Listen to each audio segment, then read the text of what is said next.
Big pass Tamil season 9 கேவல எச்சங்க. சாண்ட்ராலாம் ஒரு எச்ச. சீக்ரெட் டாஸ்க் கொடுத்தா எப்படியா பண்ணுவ நீ? உன் புருஷன் தான் ஒரு எச்சன்னா நீனும் ஒரு எச்சையாடி. இதில் செலிப்ரிட்டி கப்புள்ஸா கேவலண்டி நீங்களாம். அந்த மாதிரி ஒரு கெஸ்ட்டு வந்திருக்காங்க, அவங்ககிட்டயே போய் நீ சீக்ரெட் டாஸ்க் வச்சு அவங்கள வச்சு விளையாடுவ. அதாவது காரி துப்பி சாப்பாடு கொடுப்பியா நீ? அங்கே போய் தும்முவியா நீ? அவங்களுக்கு பேசிக் மரியாதை கிடையாது. அந்த சீக்ரெட் டாஸ்க்கை பண்ணி தான் நீ உன் புருஷனும் சேவ் ஆகணும். அடுத்த வாரத்துக்கு இந்த மாமா டிவி போட்டு கொடுத்த பிளானில் அழகாக போட்டு கொடுக்குறாங்க. வேறு யாருமே இல்லையா? அழகாக சேண்ட்ராவை கூப்பிட்டு உட்கார வைக்கிறாங்க. உட்கார வச்சு சீக்ரெட் டாஸ்க் கொடுத்து நாமினேஷன் இருக்குது, நீங்கள் ஒரு ஆளை நாமினேட் பண்ணலான்னு வேறு சொல்கிறாங்க. அப்புறம் இன்னொரு ஆளை சேர்த்துங்கிறாங்க. எதுக்கு? புருஷனையும் பொண்டாட்டியும் சேவ் பண்ணுறதுக்கு இந்த மாமா டிவி போட்டு கொடுக்குற பிளான் இருக்குது பாருங்கள், கேவலங்க. சரி போட்டு கொடுத்தாங்க, அதை வச்சுக்கிட்டு பொழைச்சிக்கிட்டு போக வேண்டியதானே நீ? அவங்க பிச்சை போடுறாங்க, விஜய் டிவி பிச்சை போட்டு தான் பொழைச்சிக்கிட்டு இருக்க நீனும் உன் புருஷனும் பொழப்பு போடுறாங்கன்னா பொழைச்சிக்கிட்டு போக வேண்டியதானே? கெஸ்ட்டு வந்திருக்காங்க, அவங்களாம் ஓச்சி பிளேயர்ஸ். அவங்களாம் டாஸ்க்குள்ளே இருந்தாங்கன்னு வச்சுக்க, உங்களெல்லாம் துவம்சம் பண்ணிடுவாங்க. தீபக்கு மஞ்சரி பிரியாங்கெல்லாம் அடித்து உங்களெல்லாம் ஓட விட்டுருவாங்க. அவங்களாம் ஒரு ஓஜி பிளேயர்ஸ். அவங்கள போய் அசிங்கப்படுத்தி சாப்பிட்டுட்டு இருக்காங்க. சாப்பிடும்போது போய் எச்ச வேலையை பார்க்குதுங்க. இது இவங்களுக்கு இந்த எலைட் மனநிலை இருக்குது. பிரவீனை போய் ரிசப்ஷன்லாம் உனக்கெல்லாம் உட்கார அளவுக்கு தகுதி இருக்கான்னு கேட்குறாங்க. பார்வதியை குட்டிச்சாத்தான்ங்கிறாங்க. இவங்கெல்லாம் எப்படி தெரியுமாங்க? ஒரு கேவலமான மனநிலையில் உள்ளவங்க. செலிப்ரிட்டி கப்புள்னு வந்துடுவாங்க. ஒரு மாமா பாய்ஸ்லாம் ஒன்றா சேருவாங்க பார்த்தீங்களா? அந்த மாமா பாய்ஸ் இவங்களாம்.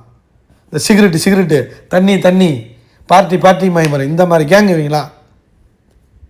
புரியுதா உங்களுக்கு? அவங்க வேலையும் ஒழுங்காக பார்க்க மாட்டாங்க, உலகத்தை குத்து சொல்லுவாங்க. இந்த ஆதிரை சொல்லிட்டு புரிஞ்சு பாருங்க, மக்களுக்கு தான் பார்க்க தெரியலம்மா பாருங்க. அந்த மாதிரி மனநிலையில் உள்ளவங்க இவங்களாம். எப்ஜே கூட போய் என்னைக்கு திவ்யா சேர்ந்துச்சோ அப்போயே கண்டுபிடிச்சா அது ஒரு தருதலைன்னு. புரியுதா உங்களுக்கு நான் சொல்கிறது? இப்படி தான் இருப்பாங்க இவங்களெல்லாம். அதாவது என்னமோ சொல்லிக்கிட்டு இருக்காங்க இங்கே உட்காந்துக்கிட்டு. இவங்க எல்லோரும் எக்ஸ்போஸ் பண்ணிட்டாங்களாம். உண்மைதான், சில பேர் முகங்கள்லாம் வெளில வந்துச்சு தான், இல்லைன்னு சொல்லலை.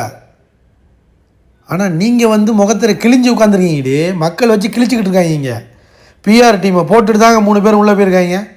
அமித்தை தவிர மற்ற 3 பேரும் பிஆர் டீமை போட்டுட்டு போயிருக்காங்க. கப்புள்ஸாக ஒரு பிஆர் டீமு, இந்த பக்கம் திவ்யாவுக்கு ஒரு பிஆர் டீமு, பாருக்கு ஆல்ரெடி இருக்குன்னு ஒரு குரூப்பு சொல்லிக்கிட்டு இருக்காங்க.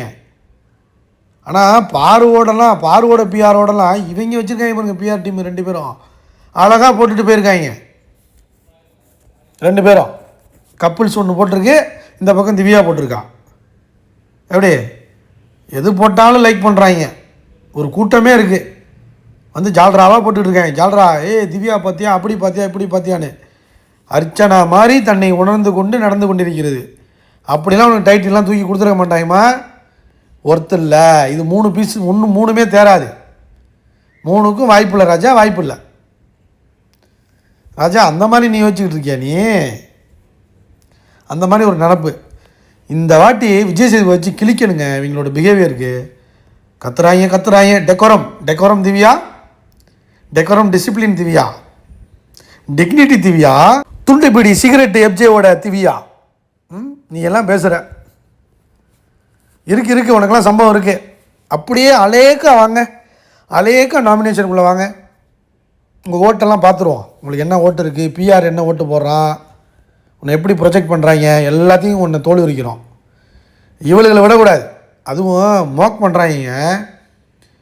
எப்படி மோக் பண்ணுறாங்கன்னா, பார்வட்ட போய் நான் அசிஸ்டன்ட் மேரேஜ் கிடையாது, நான் அப்படி தான் பண்ணுவேன், நான் அப்படி தான் காரி துப்புவேன், இவங்களை முதல்ல வெளில அனுப்பிச்சிட்டு போங்க அப்படிங்கிற மாதிரி அசிஸ்டன்ட் மேனேஜர்கிட்ட சொல்கிறாரு.